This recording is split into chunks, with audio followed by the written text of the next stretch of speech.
2025년 2월 13일 목요일 아침을 여는 생명의 큐티 시간입니다. 오늘 말씀은 요한복음 12장 12절에서 19절 말씀으로 어린 나귀를 타신 겸손과 평화의 왕이라는 제목으로 함께 말씀을 나누겠습니다. 자, 오늘 말씀 들어가기 앞서서 어제 말씀은 마리아가 향유를 예수님의 발에 붓고 머리털로 닦는 그런 장면이 있었습니다. 그 장면을 본 가룟 유다는 향유를 팔아 가난한 자들에게 주지 않았다고 비난을 하죠. 그러나 예수님께서는 자신의 장래를 위한 일이라 하시면서 가난한 자들처럼 자신이 항상 함께 있는 것이 아니라고 말씀하십니다. 자, 그리고 이제 오늘 말씀이 이제 예수님께서 예루살렘에 입성하시는 얘기예요. 그러니까 요한복음은 굉장히 뭔가 이렇게 빨라요. 진행 속도가 엄청 빠릅니다. 자, 바로 그냥 그 준비하는 과정 이런 거 다 없이 그냥 바로 들어가는 거예요. 그러니까 요한복음의 특징인 것 같아요. 그게 요한복음은 시작할 때도 예수님께서 태어나셨다는 얘기하지 않아요. 그냥 사역부터 그냥 바로 들어가거든요. 이 내용이 그렇습니다. 자, 오늘 말씀 보겠습니다. 그 이튿날에는 명절에 온 큰 무리가 예수께서 예루살렘으로 오신다는 것을 듣고 이제 소문이 예수님께서 예루살렘에 가신다는 소문이 났던 것 같아요. 그랬더니 예수님이 들어가실 때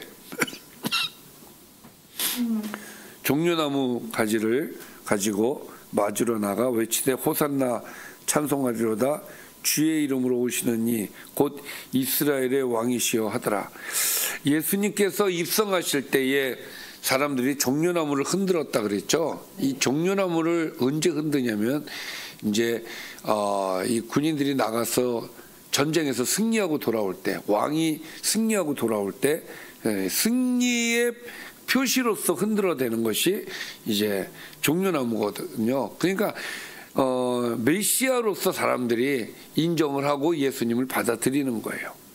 근데 예수님께서 이렇게 입성을 하시는데 입성하실 때 그 입성하시는 모습을 보면 좀 아이러니합니다. 왜냐하면 이렇죠.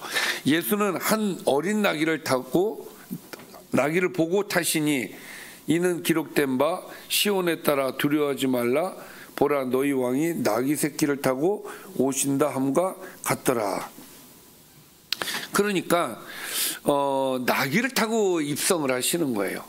그러니까 그 예수님의 모습이 초라하기 짝이 없죠.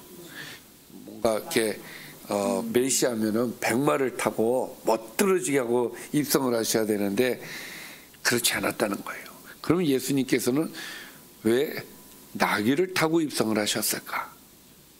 이것은 예수님께서 이 땅을 구원하는 일에 있어서 겸손한 모습으로 이 땅을 구원하시겠다는 그 표시예요.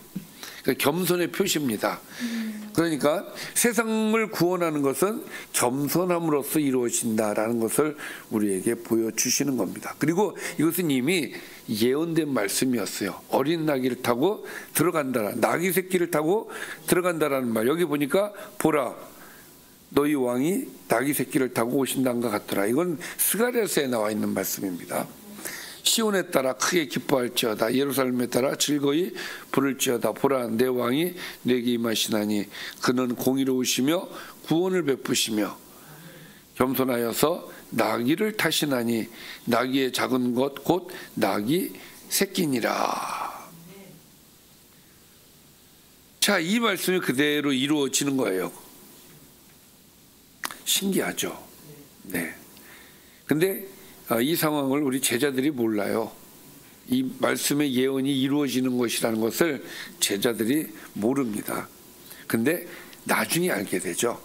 제자들은 처음에 이 일을 깨닫지 못하였다가 예수께서 영광을 얻으신 후에야 이것이 예수께 대하여 기록된 것임과 사람들이 예수께 이같이 한 것임이 생각났더라. 이렇게 얘기함으로써 예수님의 그 낙이 타고 오신 것은 예언된 것이다라는 것을 나중에 깨달았다는 것이죠. 자, 결국은 이 말씀, 스가랴서에 있는 말씀이 이루어진 거예요. 너희 왕이라는 표현을 쓰고 있죠. 왕이시라는 표현과 그 왕이 나귀 새끼를 타고 오신다. 이것이 이루어졌다라는 것이죠. 자, 그 다음 나사로를 무덤에서 불러내어 죽은 자 가운데서 살리실 때에 함께 있던 무리가 증언한지라. 이에 무리가 예수를 맞으면 이 표적 행하심을 들었음이러라.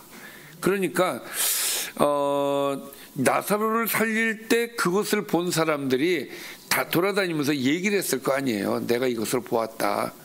그러니까 사람들이 궁금했겠죠 또. 그리고 이 예수님에 대해서 야, 죽은 자를 살렸단 말이야. 그래서 예수님에 대한 믿음이 또 생길 수도 있는 것이겠죠. 자, 그래서 사람들이 몰렸다는 거예요. 그 예수님을 보기 위해서. 그러니까 그 자리에 왔던 많은 사람들은 다양한 사람들이 온 거예요. 그러니까. 자, 바리새인들이 서로 말하되 볼지어다 너희 하는 일이 쓸데없다. 보라 온 세상이 그를 따르는도다 하니라 하면서 오늘 말씀이 여기서 마무리가 되어지는데 바리새인들은 끝까지 믿지 않습니다. 안타까운 일이죠. 많은 사람들은 예수님의 오심을 환영하고 또 믿는 사람들이 있는 반면에 바리새인들은 끝까지 거부하는 거예요. 뭐 생각을 다시 한번 해보려고 하는 그런 의지도 없습니다. 참 안타깝죠. 자, 오늘 말씀 여기까지 간단하게 끝났어요. 자, 오늘 말씀 정리를 해보면 명절에 예수님께서 어린 나귀를 타고 예루살렘으로 가신다. 그러니까 스가랴에서 예언되어졌던 말씀이 이루어진다. 큰 무리가 종려나무 가지를 가지고 나가서 호산나 땡땡땡 이스라엘의 왕이시여라고 외치면서 예수님을 맞이하였다는 것이죠. 또 나사로를 살리신 예수님의 표적에 대해 들었기 때문에 그 사람들이 모인 사람들도 있다라는 이야기죠. 한편 바리새인들은 온 세상이 예수님을 따른다고 말하며 경계를 하고 거부하는 모습을 우리에게 보여주었습니다. 자, 오늘 말씀을 통해서 아주 간단한 말씀입니다만은 오늘 말씀을 통해서 우리가 생각해야 될 것은 어린 나귀를 타신 예수님이에요. 그러니까 왜 예수님이 어린 나귀를 타셨는가? 그것은 겸손의 상징이라고 말씀을 드렸죠. 그리고 예수님은 겸손하셨어요.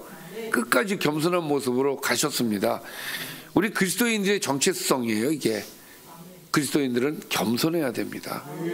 자기를 드러내는 것이 아니라 낮추고 낮춰서 오직 예수 그리스도만을 높이는 것이 그리스도인입니다. 따라서 우리도 어린 나귀를 타야 될 줄 믿습니다. 그래서 겸손의 모습으로 우리의 신앙의 모습이 이루어지고 그리하여서 우리 주님이 높임을 받으시는 그러한 삶이 저와 여러분에게 있기를 주님의 이름으로 축원합니다.